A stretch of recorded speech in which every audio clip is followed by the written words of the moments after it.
Halo semuanya, selamat bertemu kembali dengan pembelajaran fisika. Pada pertemuan kali ini, kita akan membahas latihan soal tentang rangkaian RLC seri. Perhatikan baik-baik ya, sehingga nanti ketika mengikuti PH-nya, kamu sudah benar-benar paham dan kamu mendapatkan nilai yang terbaik. Kita lihat nomor satu. Nah, dari data kita di soal nomor satu, di sini ada diketahui nilai hambatan resistor, induktansi diri, kapasitas kapasitor, kemudian ada persamaan tegangan. Berarti kalau persamaan tegangan, maka yang di depan ini dinamakan tegangan maksimum, koefisien T-nya berarti nilai omega. Lalu pertanyaannya apa? Reaktansi induktif. Nah, kalau ditanya reaktansi induktif, berarti itu pertanyaannya adalah nilai XL, hambatan pada induktor. Nah, hambatan pada induktor kita cari dengan menggunakan persamaan omega kali dengan L.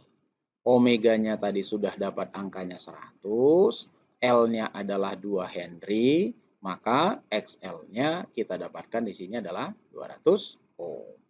Lalu yang kedua pertanyaannya adalah reaktansi kapasitif. Reaktansi kapasitif berarti itu adalah nilai Xc. Nah, Xc kita cari menggunakan persamaan 1 per omega kali dengan nilai daripada C. Maka kalau kita masukkan angkanya 1 per omeganya tadi adalah 100, nilai daripada C-nya 20 mikrofarad, kita ganti ke farad dulu ya, menjadi pangkat minus 5. Karena tadi 20 ya. Maka ini kita kalikan, berarti ini hasilnya adalah 1000, 10 pangkat minus 3 naik ke atas jadi 1000, bagi 2, maka hasilnya adalah 500 ohm. Nah, setelah dapat nilai daripada reaktansi kapasitif, lalu pertanyaannya lagi adalah tentukan impedansi. Nah, kalau ditanya impedansi kan persamaan kita cuma satu ya. Apa itu? Akar dari R kuadrat plus nilai daripada XL minus nilai daripada XC pangkat 2. Nah, tinggal kita masukin aja. Di dalam soal, tadi kita sudah tahu bahwa nilai daripada R-nya adalah 400 gitu ya. Maka kita buat ini menjadi 400 kuadrat plus XL minus XC. 200 minus 500 berarti min 300 ya. Kalau kita kuadratin kan minusnya hilang ya. Maka ini tidak perlu minusnya.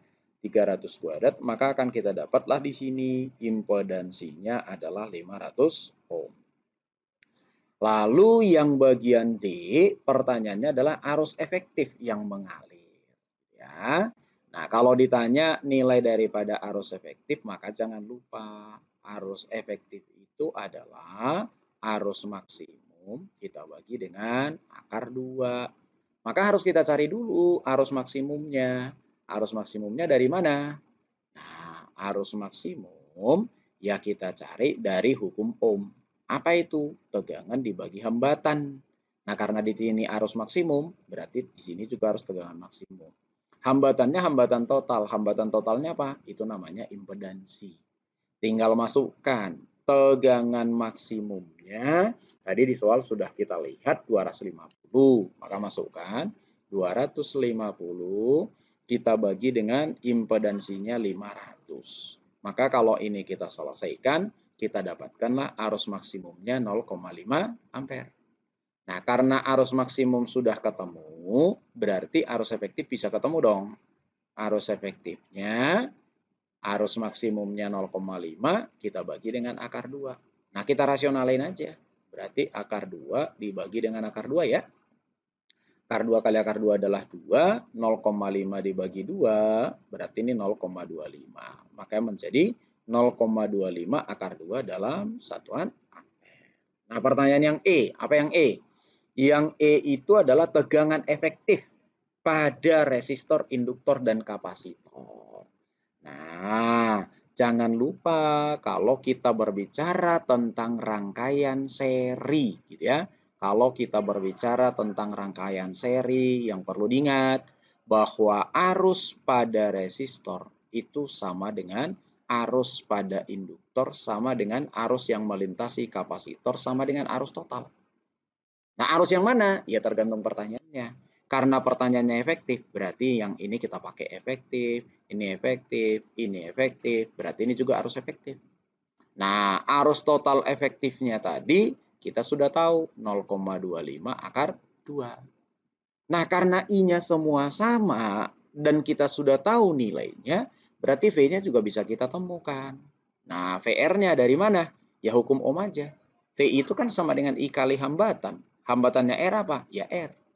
Arus efektifnya tadi adalah 0,25 akar 2. R-nya tadi kita tahu di dalam soal adalah 400. Maka kalau kita selesaikan, ini hasilnya menjadi sama dengan 100 akar 2 dalam satuan volt. Nah, VR-nya ketemu, maka nilai daripada VL bisa ketemu juga. Gimana caranya? Dengan cara yang sama. I kita kali dengan hambatannya induktor, yaitu XL. Arus efektifnya tadi 0,25 akar 2. XL-nya tadi adalah 200. Maka ini kalau kita selesaikan menjadi 50 akar 2 dalam satuan volt. Kita lihat lagi yang berikutnya adalah tegangan pada kapasitor. Nah, prinsipnya sama aja. Tinggal kita buat I kita kali dengan XC. Nah, I-nya adalah 0,25 akar 2.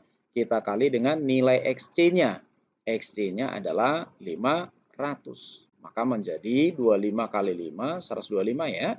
125 akar 2 dalam satuan volt. Nah, ini kalau ditanya tegangan efektifnya pada masing-masing komponen. Nah, selanjutnya kita lihat yang F ya. Yang F dikatakan di dalam soal adalah beda fase antara tegangan dan arus. Nah, kalau beda fase antara tegangan dan arus berarti yang ditanya nilai tetanya, gitu ya. Gimana cara kita mencari teta? Nah, ada 3. Terserah mau pakai yang mana. Misalnya kita pakai cos boleh nggak? Boleh.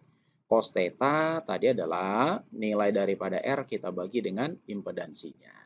Yuk, di soalnya kita sudah lihat ada diketahui R-nya adalah 400, impedansinya adalah 500, berarti kita dapatlah di sini cos theta-nya adalah 0,8. Nah, pertanyaannya, cos berapa yang 0,8? 0,8 itu adalah cos dari 37 derajat. Maka dapatlah beda sudut fase antara V dan I. Nah, setelah dapat beda sudut fase antara V dan I, lalu pertanyaannya adalah daya disipasi rangkaian. Yuk, kalau ditanya dia itu adalah daya disipasi rangkaian, persamaannya kan kita buat adalah arus efektif dikuadratkan kali dengan R ya. Arus efektifnya tadi adalah 0,25 akar 2 ya. Maka kita buat ini 0,25 akar 2. Ini kita kuadratkan kali dengan R-nya adalah 400. Maka kalau ini kita selesaikan akan kita dapat dayanya sama dengan 0,25 itu seperempat ya. Kita kuadratin berarti 1/16. Akar 2 dikuadratin berarti 2. 1/16 dikali 2 berarti 1/8 kali dengan 400.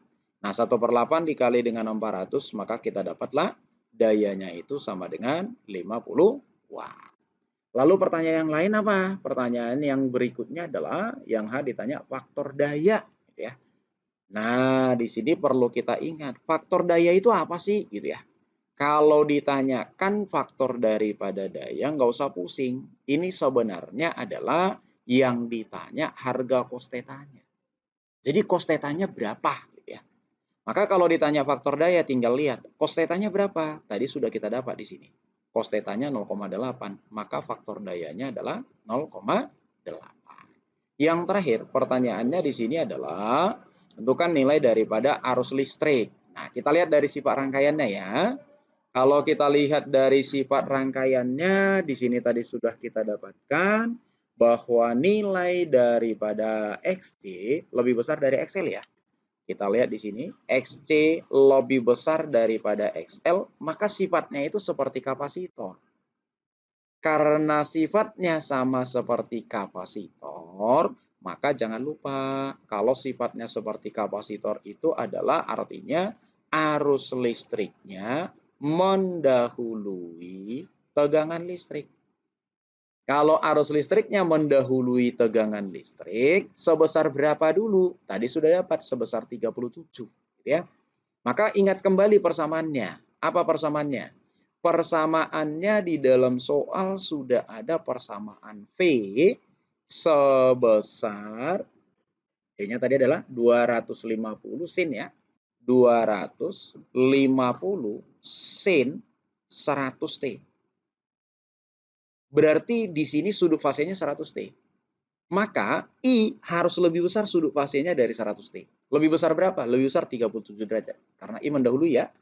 Maka karena I-nya harus lebih besar 37 derajat sudut fasenya dari V-nya, maka persamaan I-nya bisa kita buat menjadi I sama dengan I maksimum sin 100T, beda fasenya lebih 37 derajat, maka tambahkan dengan 37 derajat. Tinggal masuk, arus maksimumnya berapa? Ya. Arus maksimumnya tadi kan sudah ketemu nih, sebesar 0,5, tinggal masukin aja. Maka menjadi sama dengan 0,5 kali dengan sin 100T plus 37 derajat. Nah, inilah persamaan arusnya. Yang berikutnya, kita lihat ya di sini adalah soal nomor 2. Nih, soal nomor 2 perhatikan baik-baik ya. Di soal kita nomor 2 sudah diketahui tegangan yang bisa diukur di voltmeter. Apa tegangan yang bisa diukur di voltmeter? Kalau dikatakan tegangan yang bisa diukur oleh suatu alat ukur, itu namanya adalah harga efektif. Berarti ini adalah tegangan efektifnya. Tegangan efektif pada R, L, dan C masing-masing. Maka kalau ini kita tulis, maka akan bisa kita buat bahwa nilai daripada tegangan efektif pada R itu 80 volt. Lalu tegangan efektif pada L itu adalah 100 volt. Lalu tegangan efektif pada kapasitor itu adalah 40 volt. Nah, ini yang diketahui di dalam soal, gitu ya. Lalu lihat lagi, diketahui lagi di dalam soal adalah arus maksimum. Jadi arusnya adalah maksimum ya. Arusnya adalah maksimum. Maka kalau kita buat di sini, arus maksimumnya sama dengan 5/2 ampere. Ketika kita mengerjakan soal, yang perlu kita ingat di sini adalah identitasnya harus sama. Maksudnya identitasnya sama apa? Kalau tegangannya ini adalah efektif, maka arusnya ini juga harus efektif. Nah, lihat, tegangannya kan efektif, tapi arusnya maksimum. Berarti identitasnya belum sama. Karena identitasnya belum sama, kita samakan dulu. Jadi arus maksimum ini jadikan dulu menjadi arus efektif. Gimana caranya? Nah, ingat kembali, arus efektif adalah arus maksimum kita bagi dengan akar 2. Nah, tinggal masukin ya. Berarti arus efektifnya sama dengan 5/2, kita bagi akar 2, maka arus efektifnya adalah 5 ampere. Nah, ingat kembali ketika kita berbicara tentang rangkaiannya adalah rangkaian seri, berarti arus yang melintas di R itu sama dengan arus yang melintas di induktor, sama dengan arus yang melintas di kapasitor, sama dengan arus total yang melintas. Nah, arus totalnya berapa? Arus total yang kita pakai tadi yang efektif ya, supaya identitasnya sama, yaitu sebesar 5 ampere. Karena arusnya sudah kita tahu besarnya sama dan V-nya sama, sudah kita tahu, maka kita lihat pertanyaannya, sifat rangkaiannya apa? Nah, sifat rangkaiannya bisa kita lihat dari mana? Nah, kalau ditanya sifat rangkaian, nah ingat kembali, sifat rangkaian itu kan cuma ada 3. Ya, sifat rangkaian daripada rangkaian RLC cuma ada 3. Apa itu? Yang pertama adalah sifat rangkaiannya itu ada yang dinamakan dengan bersifat induktif. Nah, yang kedua ada sifat kapasitif. Yang ketiga ada yang dinamakan resistif. Apa artinya induktif? Induktif artinya induktor dominan. Kalau induktornya yang dominan, itu menggambarkan nilai XL-nya berarti harus lebih besar daripada XC. Karena XS lebih besar daripada XC, maka otomatis tegangannya juga harus lebih besar. Tegangan L lebih besar daripada tegangan C. Induktif sifatnya seperti induktor. Apa itu sifat induktor? Sifat induktor itu artinya adalah bahwa tegangan listrik itu mendahului arus listrik sebesar nilai daripada beda fase antara P dan I-nya. Berapa? Nanti kita cari, gitu ya. Nah, yang kedua, sifatnya itu adalah ada yang bersifat kapasitif. Kalau dikatakan kapasitif, berarti kapasitornya yang dominan. Nah, berarti kalau kapasitor dominan, maka itu artinya adalah nilai XC-nya yang lebih besar daripada XL atau V-nya. V-nya C lebih besar daripada VL. Sehingga sifatnya seperti kapasitor. Apa itu sifatnya kapasitor? Sifatnya kapasitor itu adalah arus mendahului yang dinamakan dengan tegangan listrik.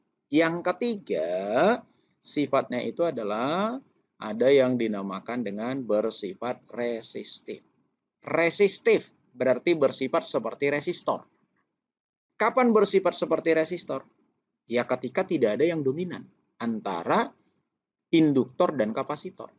Maka kalau tidak ada yang dominan, itu artinya adalah nilai XL sama dengan nilai XC atau nilai VL sama dengan nilai daripada VC. Maka berdasarkan ketiga sifat rangkaian ini, kalau kita lihat dari soal kita, di sana kita dapat VL-nya 100, VC-nya 40. Maka VL-nya lebih besar daripada VC. Artinya apa? Artinya berarti rangkaian kita ini sifatnya itu adalah bersifat induktif. Induktor dominan atau tegangan listrik mendahului arus listriknya. Nah, itu untuk yang A-nya. Lalu yang B-nya, apa yang ditanya? Reaktansi kapasitif, gitu ya. Kalau ditanya nilai daripada reaktansi kapasitif, berarti itu pertanyaannya adalah nilai XC. Gimana cara mencari XC? Lihat aja, sudah ada VC, sudah ada IC. Masukkan ke dalam hukum Ohm aja. Apa itu? Jangan lupa bahwa I itu kan sama dengan V dibagi dengan hambatan. Karena ini C, berarti ini VC, ini juga hambatannya C, berarti XC.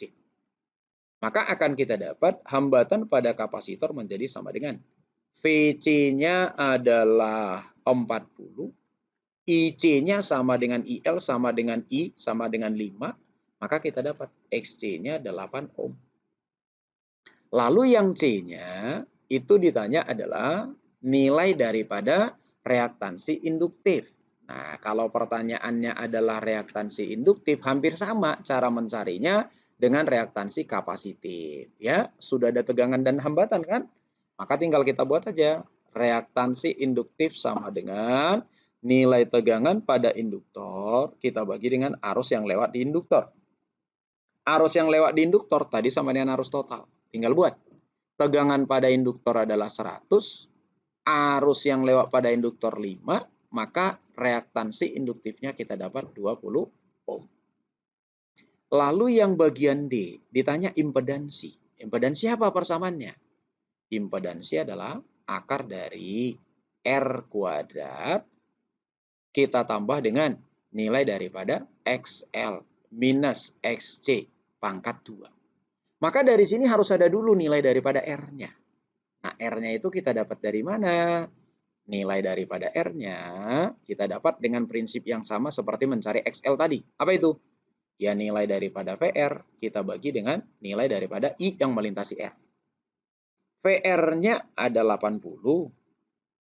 Arus yang melintasi R sama dengan arus total 5. Maka ini nilainya adalah 16 ohm. Nah, kalau sudah dapatin 16, tinggal masukkan aja yuk. Berarti kalau kita masukkan angkanya, akan kita dapatkanlah di sini impedansinya sama dengan akar dari R-nya tadi 16 kuadrat plus XL minus XC. XL-nya tadi adalah 20, XC-nya adalah 8. 20 kurang 8 berarti 12 ya. Nih 12 kuadrat. Berarti hasilnya ini sama dengan 20 ohm. Maka kita dapat impedansinya adalah 20 ohm. Nah, kalau sudah dapat ini, pertanyaannya apa lagi? Pertanyaannya yang berikutnya adalah beda sudut fase tegangan rangkaian dan arus. Yang pertanyaannya adalah beda sudut fasenya berarti tetanya. Gimana cara nyari tetanya? Nah, Prinsipnya yang pasti pakai trigonometri, gitu ya. Trigonometrinya apa? Bisa pakai cos, bisa pakai sin, bisa pakai tan. Nah, misalnya kita pakai cos. Cosnya berarti R kita bagi dengan impedansi. Nilai R-nya berapa? Nah, kalau kita buat tadi, nilai daripada R-nya adalah 16. Impedansinya berapa? 20. Maka akan kita dapat cos θ-nya adalah 0,8. Cos berapa 0,8? 0,8 itu adalah cos dari 37 derajat. Maka beda fase antara V dan I adalah 37 derajat. Pertanyaan yang F, daya disipasi. Nah, kalau ditanya daya, sama seperti tadi, persamaannya cuma satu ya. Nilai arus efektifnya berapa, kita kuadratkan, kalikan dengan R. Dengan R ya. Maka kalau kita buat di sini, arus efektifnya tadi kita sudah dapat 5 ampere. Nah, tinggal masuk aja. 5 dikuadratkan berarti jadi 25. R-nya tadi adalah 16 ya. R-nya adalah 16. Maka ini akan kita dapat hasilnya adalah 400 watt. Kemudian yang ditanya lagi di soalnya adalah faktor daya. Faktor daya itu tadi apa? Iya, faktor daya itu tadi adalah harga cos theta. Jadi kalau ditanya faktor dayanya berapa? Berarti yang ditanya adalah cos theta-nya. Cos theta-nya udah dapat belum?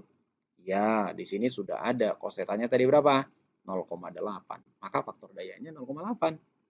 Kemudian yang terakhir pertanyaannya, diketahui di dalam soal adalah kalau persamaan daripada arus sebesar 5/2 sin omega T. Pakai omega T ya.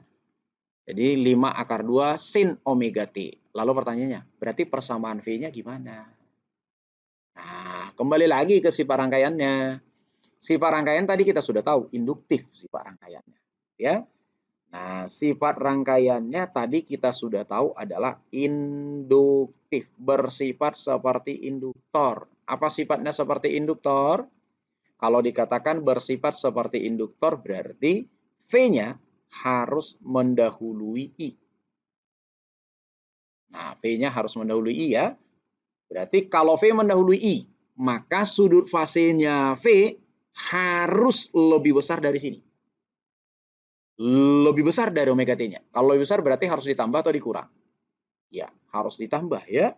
Maka karena dia harus ditambah, berarti bisa kita buat di sini persamaan V-nya itu berarti menjadi sama dengan V maksimum kita kalikan dengan nilai daripada sin omega kali T plus nilai daripada θ-nya. θ-nya tadi berapa?